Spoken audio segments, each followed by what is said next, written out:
Bom, boa tarde a todas, a todos. É um grande prazer para mim voltar a esta casa. Agradeço aos professores Luiz Recamã e Leandro Medrano pelo convite.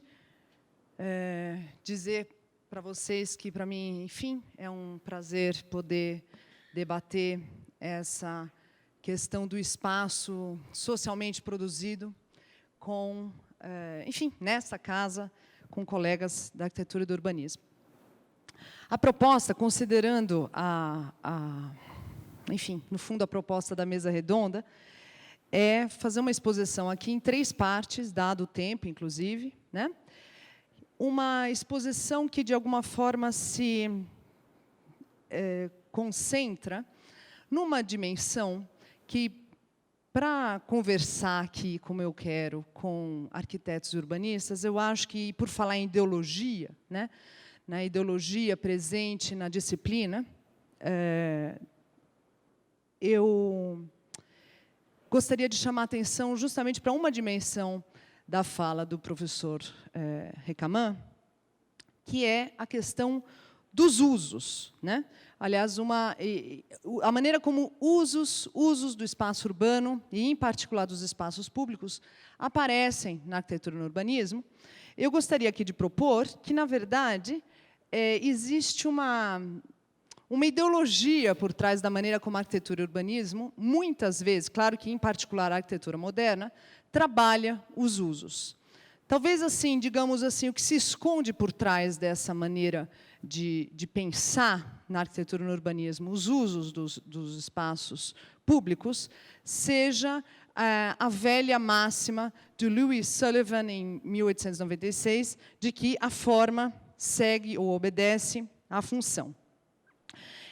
Então, é como se, no fundo, já que a forma segue a função, o importante é que os usos desempenhem funções específicas, e essas funções, justamente, aliás, e, portanto, esses usos que correspondem a essas funções, seriam os usos aos quais, na verdade, a forma arquitetônica deveria, digamos, fazer jus, né? A forma expressa esses usos.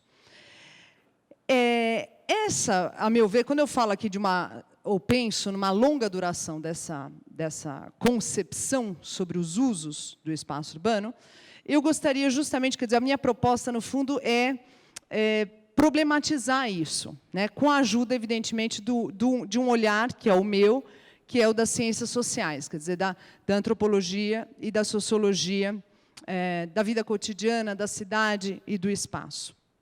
Então, eu começo por, no fundo, problematizar essa dimensão ideológica, que eu chamo de ideológica, porque ela está muito presente, tentando, minimamente, digamos, chamar a atenção para o primeiro aspecto que traz o problema dos usos do espaço, né, para a arquitetura e para o urbanismo, que é o fato de que a noção de usos já é em si vaga, né?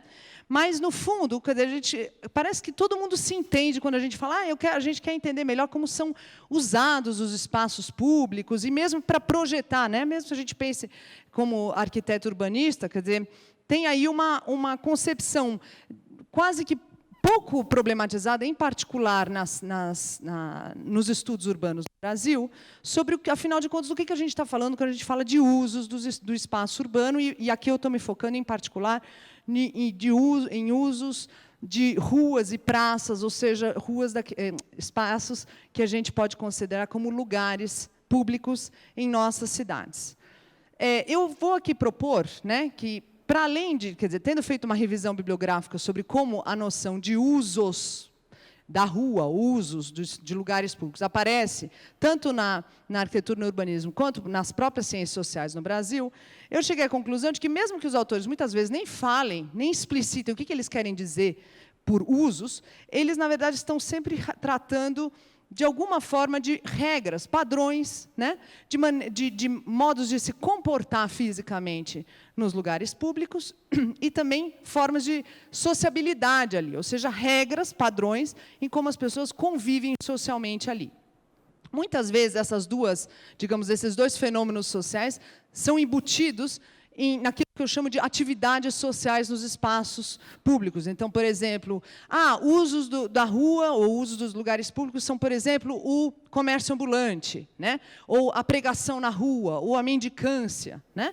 Vira quase que, sinônimos de usos específicos das ruas. Só que, a meu ver, aí reside se a gente pensa o uso dos espaços públicos nesses termos, a gente tem um problema, e aí eu volto aqui um pouco à fala do professor Recamant, em relação justamente ao caso brasileiro, né?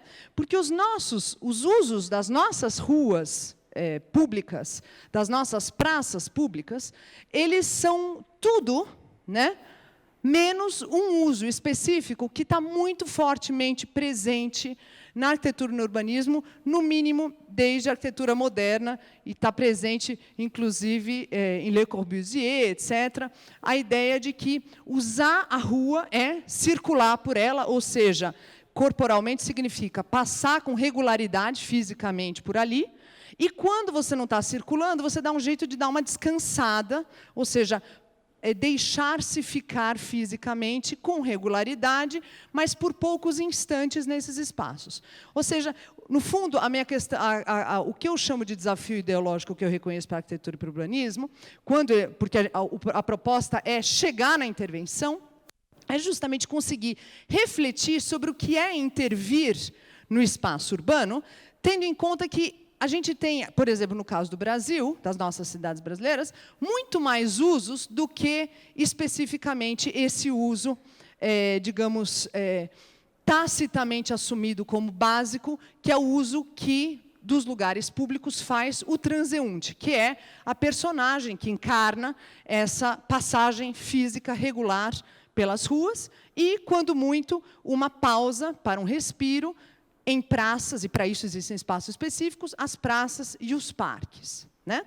Então, um pouco o problema é como que a gente, no fundo, enfrenta uma realidade urbana de usos, por exemplo, dos espaços públicos, e aí a vida cotidiana, né, que é o tema da mesa, entra aí. Como que a gente enfrenta isso metodologicamente, né? Tendo em conta, pensando, inclusive, lá na frente, na intervenção. A minha proposta metodológica na qual eu venho trabalhando é justamente essa, que desemboca, na verdade, num encontro meio heterodoxo entre o Henri Lefebvre, esse sociólogo, filósofo e sociólogo francês, e o sociólogo, e como ele gostava de dizer, etnógrafo urbano Erving Goffman, né, canadense, Estados Unidos, nunca se conheceram, certo?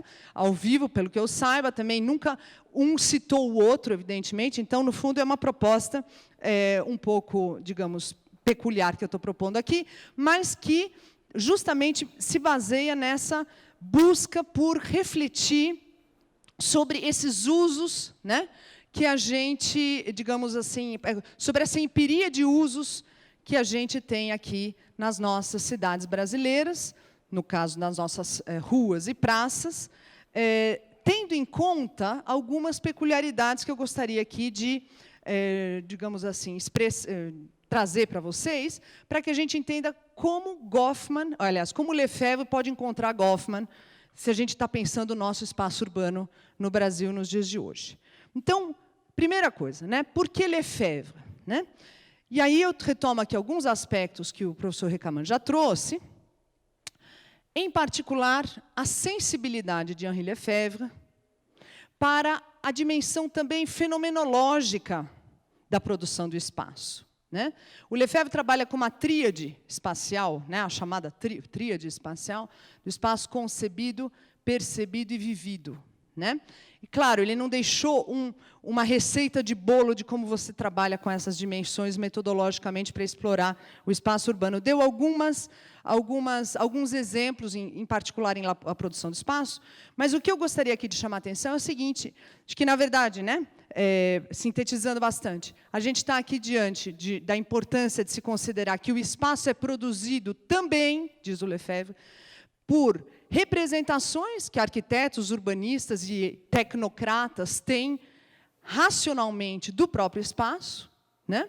Mas o espaço não é só isso, diz o Lefebvre. O espaço, ao mesmo tempo em que o espaço pode ter sido concebido por esses especialistas dessa maneira, ele é percebido corporalmente, sensorialmente, de uma maneira que escapa, muitas vezes, completamente a essas concepções que os arquitetos urbanistas têm. É o tal do espaço percebido. Né? Mas existe mais, diz ele. O espaço, ao mesmo tempo, também pode ser vivido simbolicamente, através de imagens, né? De uma maneira que também escapa tanto ao modo como ele foi concebido racionalmente, como ao modo como ele é percebido pelas pessoas corporalmente no seu dia a dia. E aí entra em cena aquilo que ele chama de espaço e representações. Por que eu estou trazendo isso? Porque essa, digamos assim, é a grande provocação que o Lefebvre faz aos arquitetos urbanistas, né?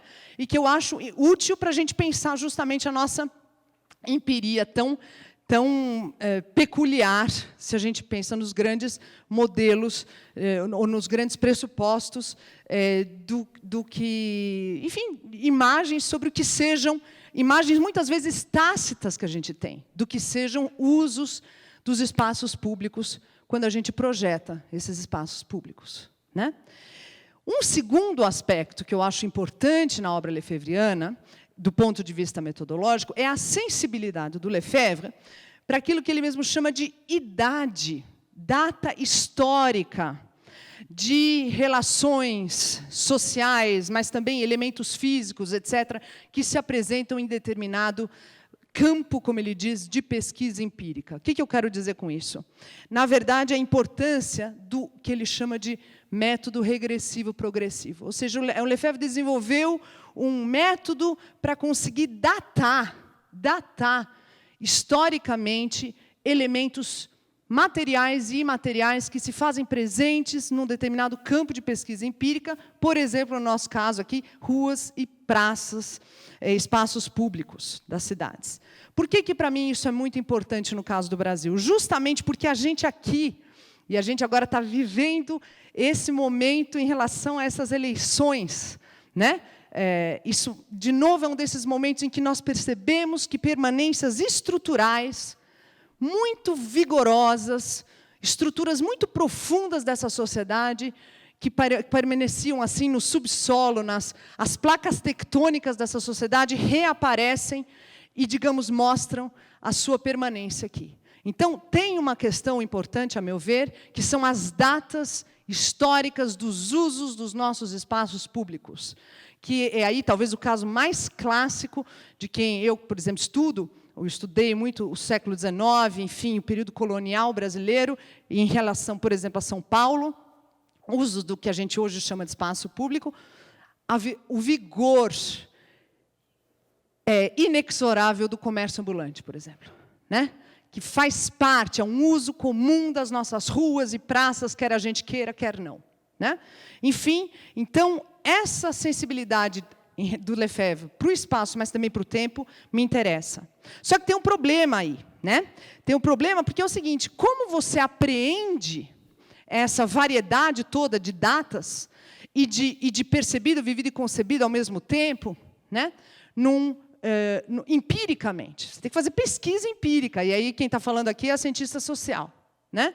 Que eu acho que se coloca essa questão para vocês da arquitetura e do urbanismo também, porque vocês não projetam sem fazer antes uma apuração, né? uma pesquisa prévia sobre os espaços nos quais vocês vão projetar.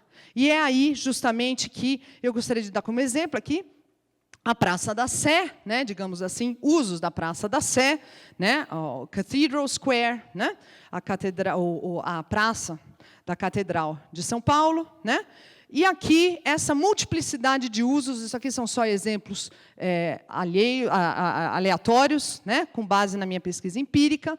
Quer dizer, o que você faz com esse monte de gente se movimentando por aí? Você tem os transeuntes? Tem. Estou pensando, sobretudo, nos dias úteis, né? Então, você tem os transeuntes, mas você tem um monte de outros pedestres por aí. E aí? O que seria, por exemplo, projetar algo, fazer uma proposta para os usos da Praça da Sé, né? É aí que me interessa o Goffman, né? Quer dizer, que entra em cena para mim o Irving Goffman, do ponto de vista analítico, quer dizer, assim, para onde o nosso olhar pode ir quando a gente está, digamos, se concentrando nos usos da rua, no caso, né? Aí a importância analítica, em particular, da noção do Goffman de regras de interação social. Quer dizer, que, na verdade, as pessoas, os seres humanos, estão sempre dotados, eles interagem, eles têm efeitos simbólicos uns sobre os outros, ou seja, o arquiteto em relação àqueles aos pedestres na rua, aos pedestres entre si, etc. Tudo isso mediado pelo idioma corporal de todos nós, cientistas sociais, arquitetos, pedestres, que estamos nas ruas. E isso tudo o que eu tenho conseguido aferir um pouco nas minhas pesquisas, claro que muito com base na minha pesquisa anterior, que é de natureza histórica, em relação a esses mesmos espaços no passado, é que, na verdade, o ponto é que esses vários usos e essas várias interações verbais e não verbais, porque não é só que as pessoas falam coisas para mim, como cientista social, ou falam para vocês, que são arquitetos, mas as pessoas também se comportam fisicamente. Existe um idioma corporal que se expressa nos padrões de interação social não verbal das pessoas nos espaços públicos.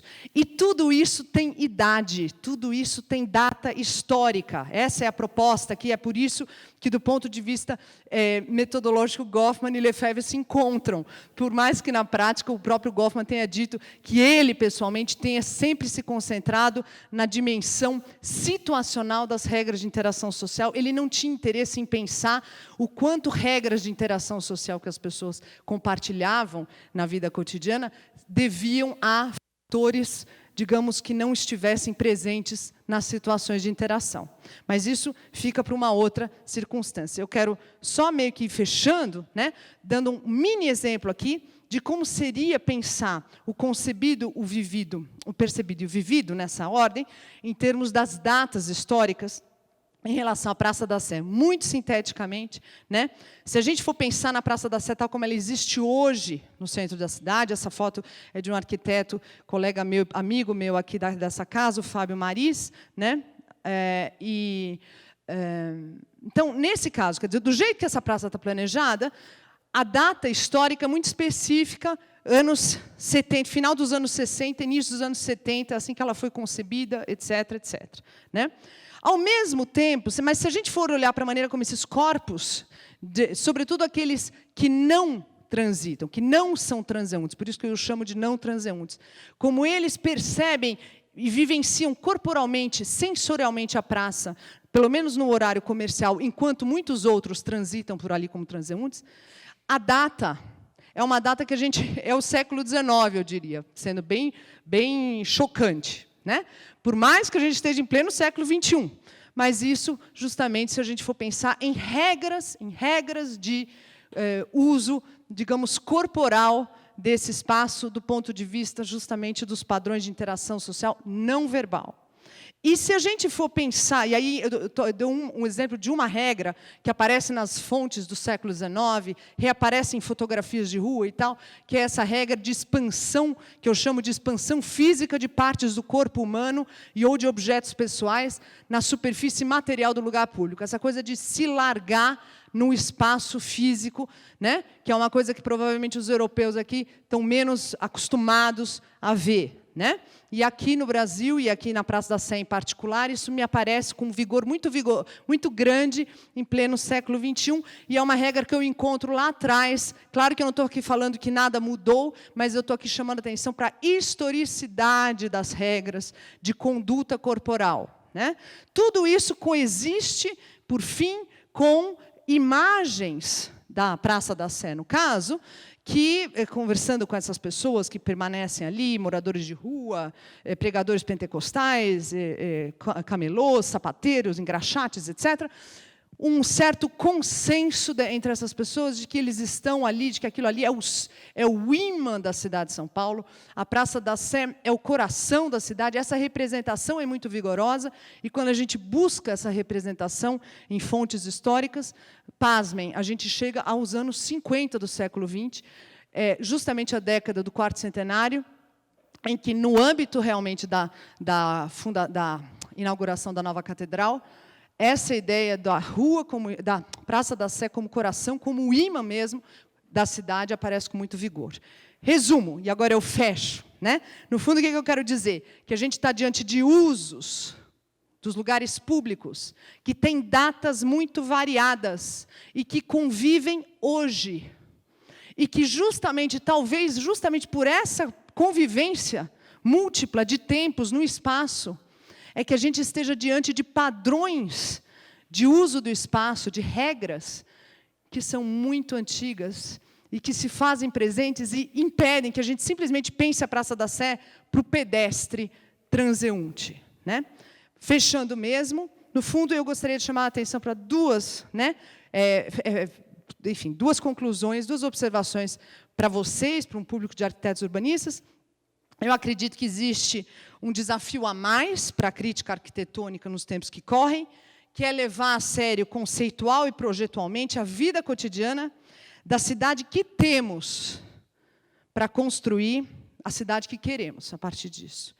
E um segundo elemento é de que essa cidade, pelo que mostram os espaços públicos, ela tem uma historicidade muito peculiar, em que o passado, o presente e até mesmo um futuro, que se expressa indiretamente, justamente por aquilo que dele queremos recusar, né, no presente, todas essas datas históricas coexistem.